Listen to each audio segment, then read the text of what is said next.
Parlamentario de Ciudadanos tiene la palabra el señor Martín Laguno. Muchas gracias, señora presidenta. Muchísimas gracias al doctor Carabaña. Me ha parecido una exposición muy sugerente y muy valiente porque ha planteado cosas un poco disruptivas con relación a lo que habitualmente pensamos. Bueno, ha habido algunas cuestiones que usted ha planteado como políticas y no susceptibles del debate más técnico. Yo, en algunos casos, coincido plenamente con usted. Algunas de las afirmaciones que ha hecho con relación a las constricciones lingüísticas y los problemas que está poniendo, yo creo que también tienen una dimensión técnica, no solo política, porque afectan a la calidad del profesorado, a la equidad entre el acceso al trabajo, en fin, tienen muchas connotaciones. Pero ha habido una cuestión que usted ha mencionado, que yo había sacado a colación, no en la dimensión que usted ha puesto, pero sí afecta, que tiene que ver con el título no de ESO, pero sí de selectividad y con las diferencias, con el título de bachiller y con las diferencias entre comunidades autónomas y las consecuencias entre estas diferencias por los niveles educativos y los niveles de evaluación que se aplican. Recientes estudios han planteado que hay grandes diferencias probabilísticas en el acceso a determinadas titulaciones en función del sitio donde se haya hecho el acceso a la universidad. Y, de hecho, volvemos a Castilla y León. Usted ha mencionado el título de la ESO, pasa también en bachiller. Los niños de Castilla y León tienen menos de la mitad de probabilidades de acceder a facultades de medicina que los niños, por ejemplo, de Canarias o los niños de Murcia. Y eso tiene que ver con los distintos baremos que se utilizan para la evaluación de las notas. Por tanto, podríamos plantear, y me parece una idea muy sugerente, eliminar el título de la ESO. Ahora le haré una pregunta, pero claro, ¿qué hacemos con el de bachiller, ¿no? Porque algún título tendremos que tener y alguna manera de habilitar a la gente para su futuro laboral y su futuro desarrollo profesional. Es una pregunta que le planteo.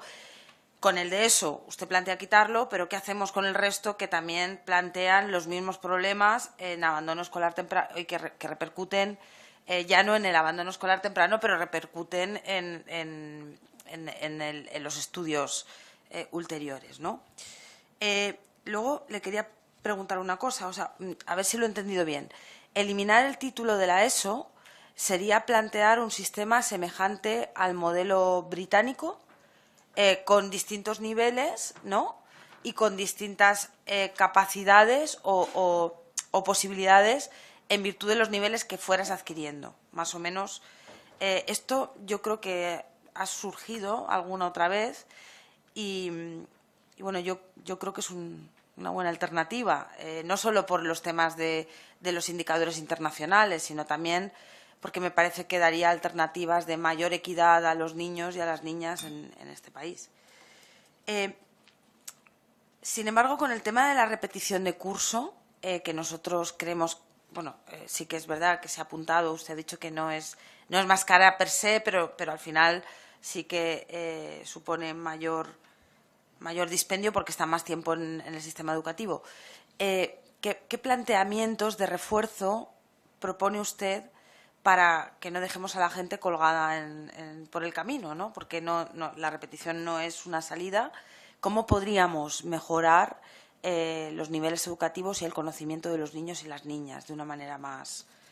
Nosotros hemos propuesto un programa de refuerzo educativo, pero a lo mejor usted, que es súper experto, tiene alternativas o ideas que funcionen mejor. Y luego le quería preguntar una cosa, porque claro, uno de los problemas que está surgiendo, más allá del tema del acceso al profesorado, que lo hemos hablado mucho, es el tema del sistema curricular. No sé, con este cambio del modelo del no título de la ESO, si usted plantearía también un cambio en el modelo del sistema curricular, con tantas asignaturas, con tan poco tiempo, y si plantearía algún cambio más en el modelo de la estructura Yo no sé qué valoración hace usted del cambio que se hizo de pasar a los alumnos que antes estaban en primaria a los cursos de la ESO a los institutos. ¿Cree usted que habría que establecer algún sistema para conjugar la primaria con la secundaria de una manera más armónica, aunque quitemos el título? No sé si me he explicado bien. El cambio no sé si volver al colegio se puede ya, pero por lo menos arbitrar alguna alternativa para que no haya ese salto. Nada más, muchísimas gracias y leeré otra vez con atención todo lo que nos ha explicado porque creo que ha sido muy interesante. Gracias. Muchas gracias, señora Martín. Por el Grupo Parlamentario Confederal de Unidos Podem, En Común Podem, En Marea, el señor Bustamante tiene la palabra. Bien, muchas gracias. En primer lugar, agradecer al señor Carabaña la ponencia. Hemos escuchado con atención y con interés. En relación a lo que planteaba el señor Carabaña de la financiación que queda fuera de la ley, que queda en el ámbito de los presupuestos generales del Estado, desde nuestro grupo pensamos que es fundamental blindar, dar un suelo al gasto en educación sobre el PIB para blindar a la educación frente a los recortes. Actualmente estamos en el 4,1% del PIB, hemos pasado del 5% al 4,1%, mientras que la media de Europa es del 6,2%, y nosotros pensamos que es fundamental establecer en la ley un suelo, un mínimo que blinde la educación frente a los recortes que seguirán llegando como consecuencia de las políticas de austeridad y de ajuste que sigue marcando la Unión Europea y algunos organismos internacionales que no han sido elegidos por los españoles y por las españolas, pero esa es nuestra propuesta, blindar para tener una educación de calidad, porque, como bien decía en la ponencia, la educación la considera usted de calidad y pensamos que es de calidad gracias al esfuerzo y la labor de los profesionales, pero claro, con financiación pues sería bastante más importante el recorrido que pudiera tener nuestro sistema educativo público. Agradecemos también la gráfica sobre la repetición y abandono escolar temprano. Pensamos que elementos como las reválidas que plantea la LOMCE, la cual aspiramos a derogar, suponen una carrera de obstáculos para el alumnado y son uno de los elementos fundamentales que dan lugar al abandono temprano en nuestro sistema educativo, y por eso nosotros planteamos evitar los itinerarios tempranos y las carreras de obstáculos que pueden ser las reválidas al finalizar la ESO, como plantea la LOMCE, y al finalizar el bachiller.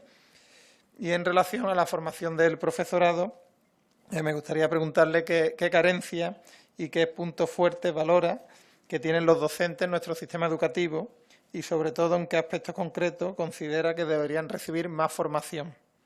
Y también nos gustaría tener más información sobre la valoración que usted hace de la autonomía de los centros, de la evaluación de los mismos, de los itinerarios y de la repetición de cursos.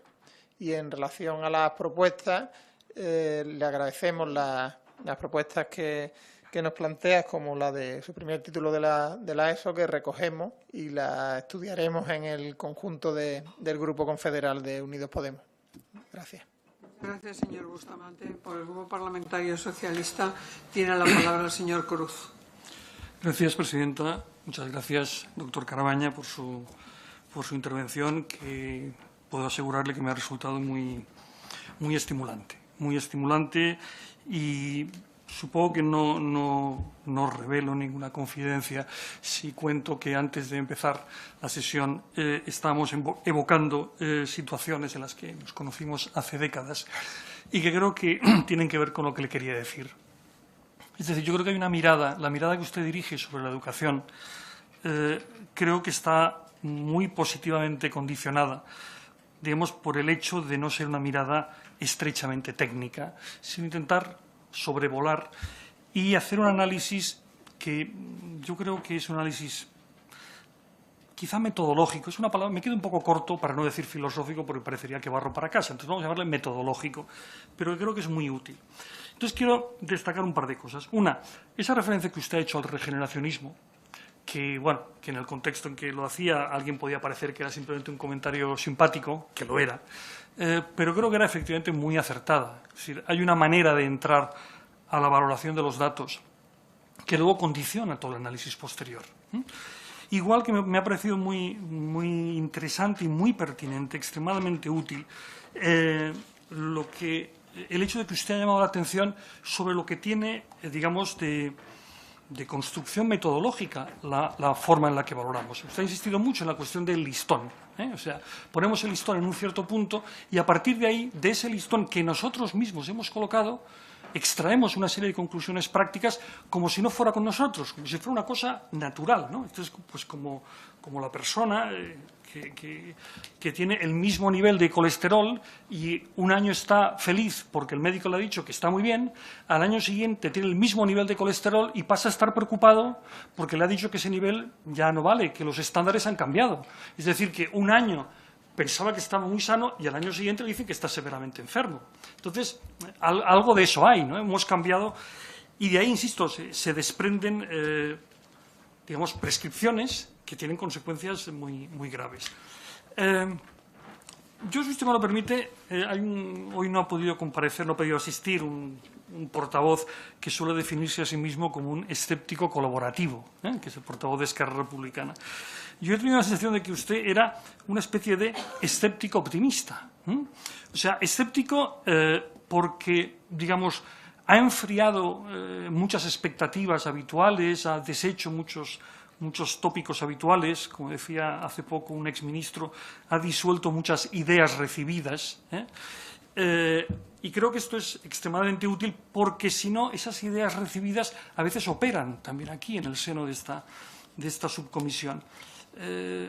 Pero yo, respecto a alguna de ellas, sí que me gustaría hacer algún apunte por si le parece pertinente decir algo, ¿no? Por ejemplo, usted ha hecho referencia, nada más empezar, a la cuestión de la escasa mínima influencia que tiene la legislación sobre el empleo de los jóvenes. Bueno, yo quiero llamar la atención sobre el hecho de que probablemente sea así, pero al mismo tiempo no es menos cierto que tenemos una enorme tendencia a legislar pensando precisamente en el empleo de los jóvenes. Es decir, que, por ejemplo, cuando hablamos de la universidad, constantemente estamos hablando de la necesidad de adecuar la universidad al mercado de trabajo. Es decir, estamos dando por descontado que las modificaciones legales van a afectar a la cuestión del empleo. Entonces, me gustaría preguntarle si efectivamente usted cree que ahí puede haber o una paradoja o una contradicción o un error al empeñarnos en legislar sobre algo sobre lo que no va a haber efecto. Me ha interesado mucho, y le quería preguntar por esto, la cuestión, digamos, el escepticismo con el que usted se ha referido a las innovaciones, o por lo menos a muchas innovaciones, porque usted ha insistido en que, bueno, en que las estadísticas de alguna forma marcan una especie de estabilidad que dura, no sé, 15 años, creo que ha dicho, desde los últimos 15 años del informe PISA, estamos anclados en los 500 puntos, y sin embargo hay una especie de frenesí de introducir innovaciones y cambios. Entonces, yo quería preguntarle por esta cuestión, porque usted introdujo en algún momento la palabra innovaciones, desconciertos, etc. Yo quería preguntar por algo de lo que no solemos hablar aquí, y es, ¿tiene constancia de errores cometidos en los últimos años por el afán innovador? Es decir, que alguna de las cosas que se han hecho pensando que era lo que tocaba hacer, lo que no había más remedio que hacer, etcétera, etcétera, han sido errores. Porque aquí da la sensación de que lo que damos por descontado es precisamente el error del lugar que queremos abandonar, por lo del regeneracionismo. El lugar del que partimos es, por definición, el error. Y el hecho de ir hacia otro lugar se da por descontado que es, en fin, lo positivo. Bueno, como es obvio, a no ser que uno maneje una concepción ingenua del progreso, eso no está garantizado. Entonces, ¿tiene usted constancia eso de errores cometidos en nombre de la innovación? Y, bueno, quería introducir finalmente una cosa, y es, usted ha hecho referencia, cuando comentaba con escepticismo digamos, la obsesión por la innovación, la idea de que probablemente la mayor parte de innovaciones o de reformas baratas y prácticas ya se han hecho y que solamente quedan por hacer las poco viables y caras. Bueno, yo quería plantear una cuestión. Ese planteamiento que usted hace no hace referencia únicamente a las innovaciones, por así decirlo, estrictamente internas. Quiero decir, ¿Y qué pasa con aquellas innovaciones obligadas por las transformaciones que se producen en nuestro entorno? Es decir, no por nuestra voluntad de innovar, no, sino por el hecho de que, de pronto, el escenario de la realidad sufre determinadas transformaciones y pensamos que eso tiene que obligarnos a alguna innovación del orden que sea. ¿Cómo hacemos esto? Por sintetizarlo mal, ¿cómo hacemos para que nuestro escepticismo ante un innovacionismo barato no desemboque en una especie de conservadurismo? Muchas gracias. Muchas gracias. Gracias, señora presidenta. Señor Carabaña, quiero agradecerle en nombre del Grupo Parlamentario Popular su presencia en esta comisión. Muy sinceramente, debo decirle que ha tenido una intervención tremendamente interesante y que ha abierto un campo de debate muy amplio para esta subcomisión. En fin, yo estos días recuperaba algunos artículos que ha publicado a lo largo de estos años. Recuperaba en concreto un artículo publicado en el año 2006, creo, en El País, donde usted se mostraba, como hoy, claramente escéptico en relación al efecto que PISA pudiera tener en la mejora del sistema educativo, en la mejora de los resultados. Y ahí quiero enlazar un poco PISA en relación al papel que la evaluación puede jugar, si puede jugar a criterio suyo efectos en la mejora de los sistemas educativos. Seguramente PISA no sea la varita mágica que arregle las posibles deficiencias que pueda tener cualquier sistema, no solo el español, sino cualquier sistema.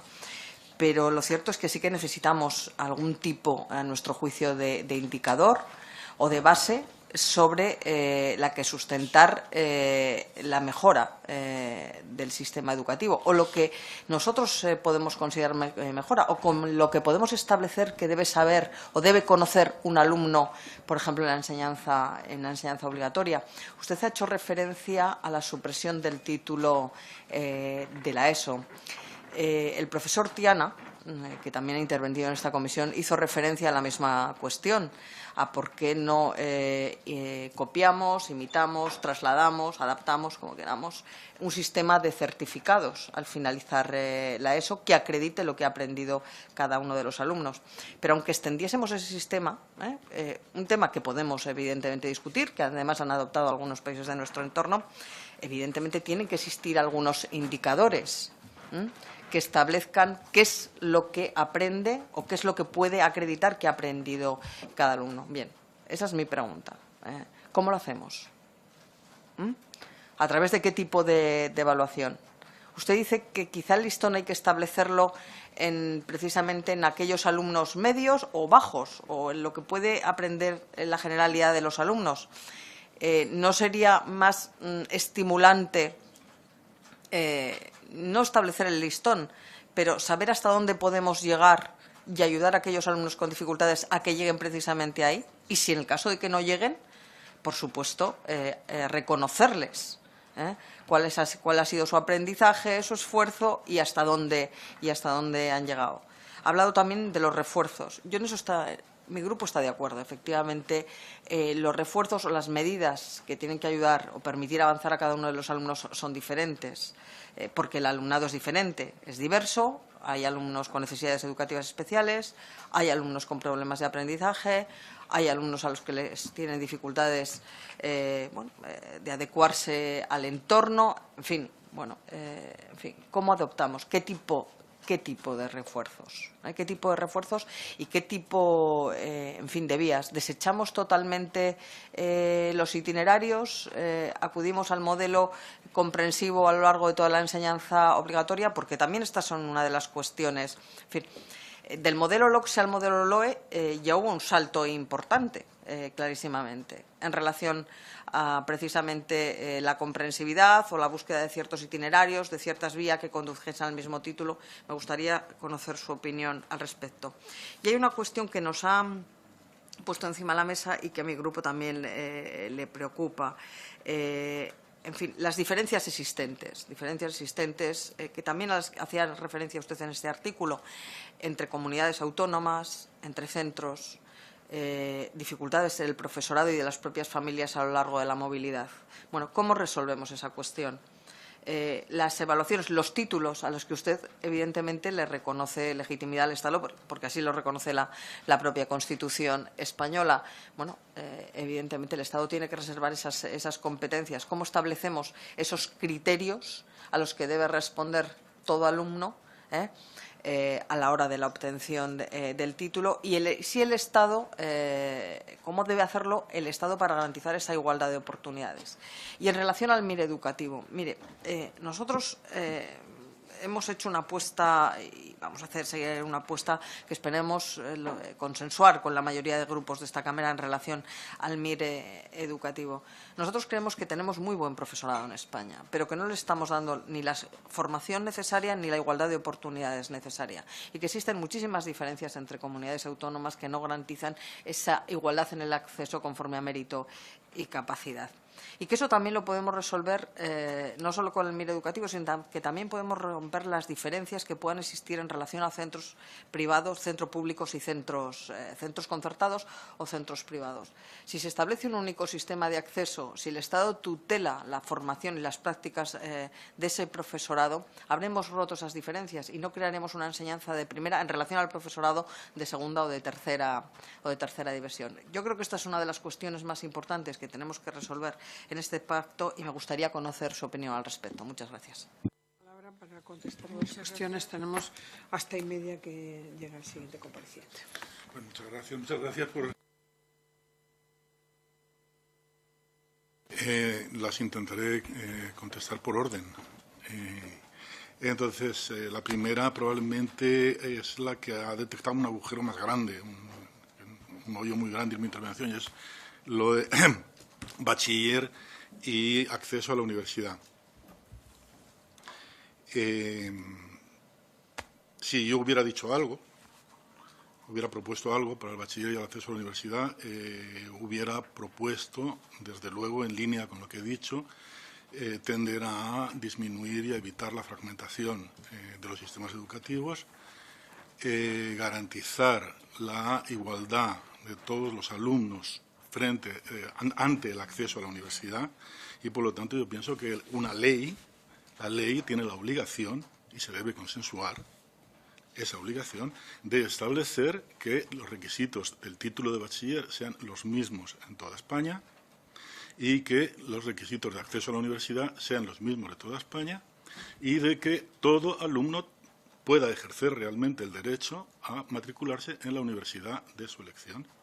Y no solo, diría yo, o habría dicho yo, si hubiera tratado el tema en la universidad de su elección, sino también en la facultad de su elección.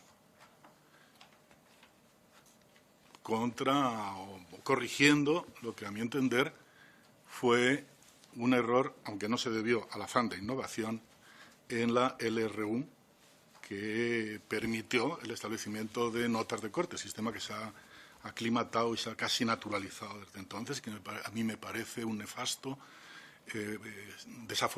un desafortunado sistema de repartir el talento entre las facultades y entre los oficios y entre las profesiones y entre los sectores de la economía en general. Así que eso sobre el bachiller. ¿Cómo se hace?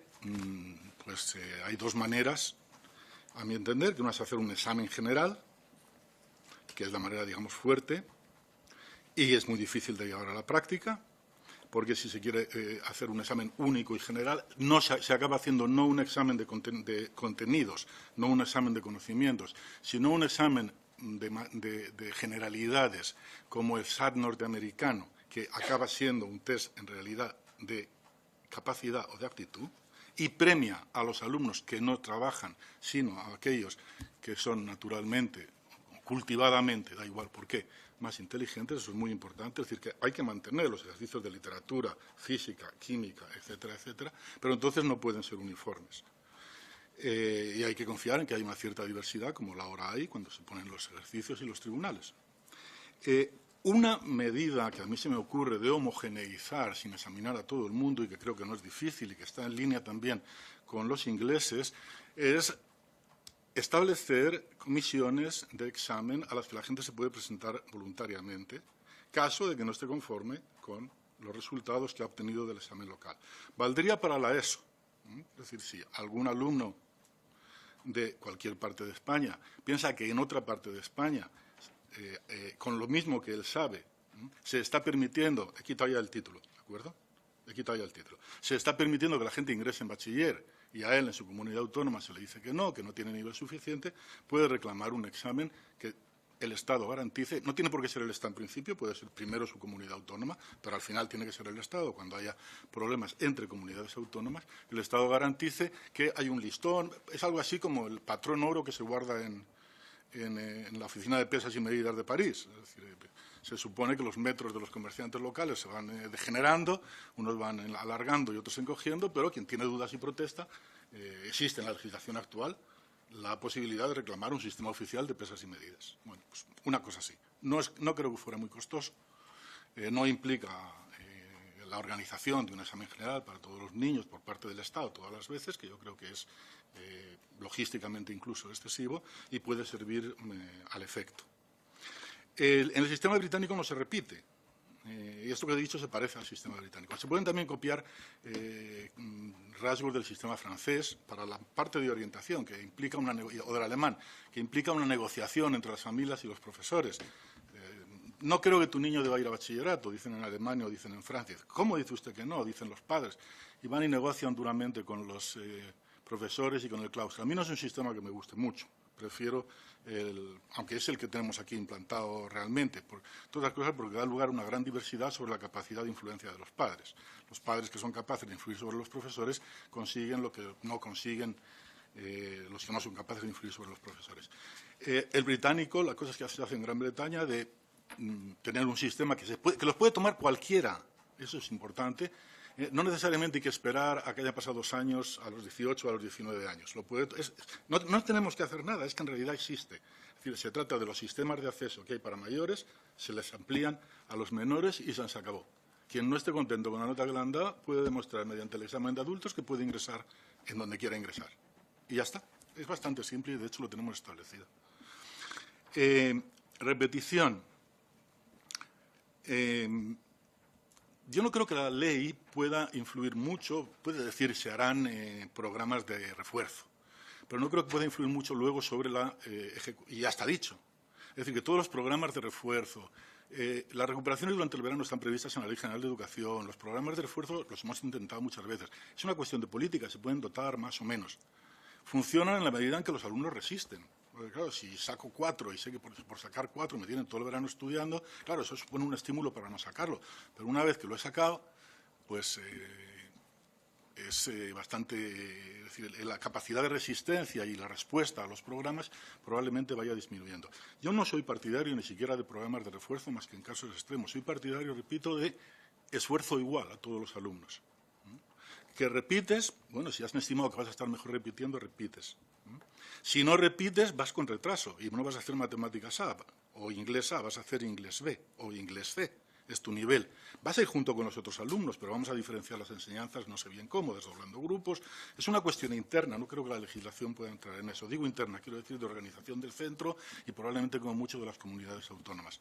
Pero el punto fundamental es que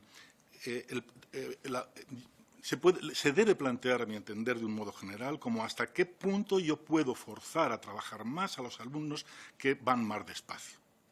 Y una vez que haya establecido hasta qué punto eso es razonable, entonces articular esa masa suplementaria de trabajo para esos alumnos en forma de programas de refuerzo, atención especial, más horas, menos horas, o el dinero que les quiero dedicar, es una cuestión ya de política, probablemente a nivel de comunidad autónoma, no a nivel de ley básica. Y sí, en el currículum estaríamos de acuerdo también, o mi entender es que si la enseñanza es básica y además es obligatoria, tiene que ser básica. Es decir, tiene que limitarse a las cosas fundamentales. A mi entender no tiene sentido incluir optatividades en lo que estamos considerando básico y que además es obligatorio. Tienes que estar en la escuela durante 10 años. Bien, ¿y qué tengo que hacer? Bueno, esto que es importante. Lo que no tiene mucho sentido es que tienes que estar 10 años y haz lo que quieras. No tienes que hacer matemáticas, basta con que hagas macramé. Estoy exagerando, evidentemente, pero yo creo que eso tiene poco sentido y que el currículum de la enseñanza obligatoria y básica debe ser lo más simple y uniforme posible. Y no es el último argumento en apoyo de esto el hecho de que simplifica notablemente la organización de los centros y abarata notablemente también la enseñanza. Los centros se vuelven muy complicados y muy caros cuando hay que hacer dobles, optatividades, etcétera, etcétera. Y además hay una enorme desigualdad en las posibilidades de elección entre los centros grandes y los centros pequeños, donde está todo mucho más limitado. Y hay una gran diversidad también para la dedicación de los profesores. Yo pienso que el currículum de la enseñanza básica, es decir, de la ESO y de la primaria, debe ser lo más uniforme y simple posible y que la diversidad se debe dejar para después, dejando que todo el mundo pueda continuar si es que le apetece. Señor Bustamante, paso ahora a sus preguntas, no le puedo poder contestar a todo, pero sobre la financiación sí que, aunque es dicho que es una cuestión que no entra en la ley, pero bueno, ustedes son los que legislan, por lo tanto, si piensan o estiman que se puede blindar en una ley y se pueden condicionar las leyes de presupuestos sucesivas, pues se podrá, ¿de acuerdo? Lo que, en cualquier caso, yo no pienso que sea, digamos, muy prudente o tampoco muy exigente desde el punto de vista de la economía y de la contabilidad, es determinar el gasto en enseñanza sobre el PIB. Yo creo que el gasto por alumno es una medida mucho más adecuada. Tenemos tantos alumnos, pues cuánto gasto es razonable por alumno y en qué medida hay que gastar más o menos por alumno. Es todo. Se blinde o no se blinde, yo creo que la medida adecuada no es 4% o 5% del PIB. Igual si tenemos una natalidad de 700.000 o de 800.000 niños por año que si tenemos 300.000. No tiene. Lo importante es que cada alumno tenga lo que necesita y para eso hay que fijar un presupuesto. El PIB es uno de esos indicadores internacionales fijado como aproximación para ser populares una vez por la UNESCO y que se va tomando carta de naturaleza hasta convertirse algunas veces en algo que queda lejos de lo deseable desde el punto de vista fundamentalmente del ahorro y de la buena administración. En las reválidas yo estoy de acuerdo, como si quiero quitar el título de eso, es claro que no quiero reválidas. Si propongo introducir un examen optativo, está claro que prefiero eso a las reválidas. En eso, ahora bien, en el bachillerato, me parece que las reválidas son absolutamente necesarias, la reválida o el equivalente de la reválida, quiero decir. Como he dicho antes, contestando a la señora Martínez, algún modo de homologar los títulos y de igualar las oportunidades de todos los españoles de estudiar lo que quieran estudiar en cualquier parte de España, sea medicina o sea sociología.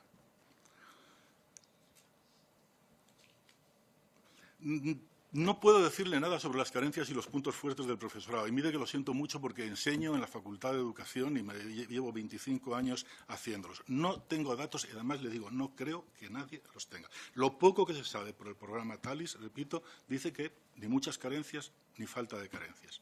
Es decir, en realidad, sobre el profesorado, pero no creo que se pueda cambiar por ley, en una ley básica. Mi posición es la siguiente. La formación del profesorado es inmejorable. Por definición, en todas las partes del mundo. Bueno, en todas las partes del mundo, digamos que han hecho los esfuerzos suficientes para, etcétera, etcétera. Es decir, en los países de la OCDE, por lo menos los ricos. ¿Qué quiere decir por inmejorable? Quiero decir que es muy difícil que un choque exógeno, es decir, que cualquier impulso que venga de fuera, pueda tener un impacto positivo de alguna entidad sobre la formación del profesorado. Es una cosa que se hace por parte de cientos de profesores, en cientos de facultades, son muchos los alumnos que lo eligen, etcétera, etcétera. ¿Cómo se puede mejorar la formación? La formación permanente se podría probablemente mejorar. Es muy difícil también mediante un choque exógeno. Habría que hacer un sistema muy, muy, muy pensado, muy, muy, muy cuidado y, sobre todo, hay un problema fundamental, y es que los únicos que pueden enseñarse realmente a sí mismos después de haber pasado por la formación inicial son los propios profesores. Señáleme usted a mí qué profesores de mi facultad pueden ir a un profesor con 3 años de experiencia o 2 años de experiencia en básica o en medias y enseñarle algo acerca de lo que tiene que hacer? Ninguno. ¿Y por qué? Pues porque lo que ellos saben, que es un trocito especializado para explicar su asignatura al magisterio, ya lo han explicado. Podrán ir y contestarle una pregunta que les plantee, pero lo que no pueden, de ningún modo, es enseñar o hacerlo mejor que ellos. Por lo tanto, es una cuestión de autoperfeccionamiento. Por eso digo que son inmejorables, en la medida en que pienso que casi todas las cosas que se pueden hacer para mejorarlo se están haciendo efectivamente. Se están haciendo por los propios profesores, se están haciendo en los centros de formación del profesorado, etc. ¿Que se puede mejorar? Seguro que se puede mejorar, pero no es una cuestión de dar un choque, cambiar la legislación o cambiar la ordenación desde fuera. Es una cuestión de hacer las cosas mejor cada día. Y yo creo que eso todo el mundo lo hace, excepto los profesores viejos. Cuidado. Los profesores viejos he sabido que tienen una cierta tendencia a estar menos animados y menos motivados que los jóvenes. Eso es verdad. Pero cualquier sistema de reclutamiento y de mantenimiento de la fuerza de trabajo tiene que tener en cuenta ese hecho, como se tiene en todas las empresas, porque es que todos envejecemos y todos nos volvemos, con perdón, algo maulas con la edad.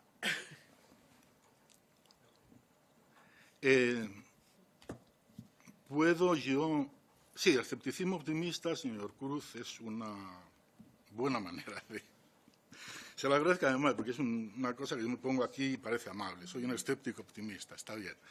Así que, legislación y empleo. Está muy bien la universidad, la formación profesional, todos los niveles de la enseñanza deben tener en cuenta el empleo, deben tener en cuenta que enseñamos, entre otras cosas, para poder trabajar más eficazmente y más eficientemente, sin duda. Eso es una cosa. Debemos adaptar las enseñanzas al empleo. Que sea eso es cosa a discutir, a corto plazo o a largo plazo. Cuando los empresarios vienen y dicen, demando X y no lo encuentro, lo que están diciendo es, demanda a corto plazo, quiero que me den gente a la medida para mi puesto de trabajo. Amigo, eso no es adaptar la gente al empleo, es adaptarlo a su empleo de ahora. ¿Qué pasa cuando su empresa no vaya a funcionar? Imaginemos que hubiéramos adaptado a la gente a las exigencias del empleo durante los tiempos de la burbuja, hubiéramos hecho una intensa formación dual con las empresas de la construcción y hubiéramos enseñado y formado a una gran cantidad de albañiles, adaptando las enseñanzas a la demanda de empleo, pues hubiera sido un fiasco, evidentemente. Entonces, la adaptación al empleo ha de ser a medio y largo plazo, y no al empleo local, tampoco solamente al empleo regional, ni siquiera al nacional. Es que tiene que ser al empleo mundial, al empleo internacional. Yo pienso que nuestra obligación, sin descuidar los compromisos que tenemos cada cual con nuestros territorios, entendidos más o menos ampliamente, nuestra obligación es velar por que los alumnos tengan las mejores salidas profesionales en cualquier parte del mundo, incluyendo naturalmente la emigración. Si se pueden quedar en su casa, mejor, en su pueblo, pero si tienen que emigrar o prefieren emigrar, que estén bien preparados para ello, o mejor, que estén bien preparados para poder emigrar.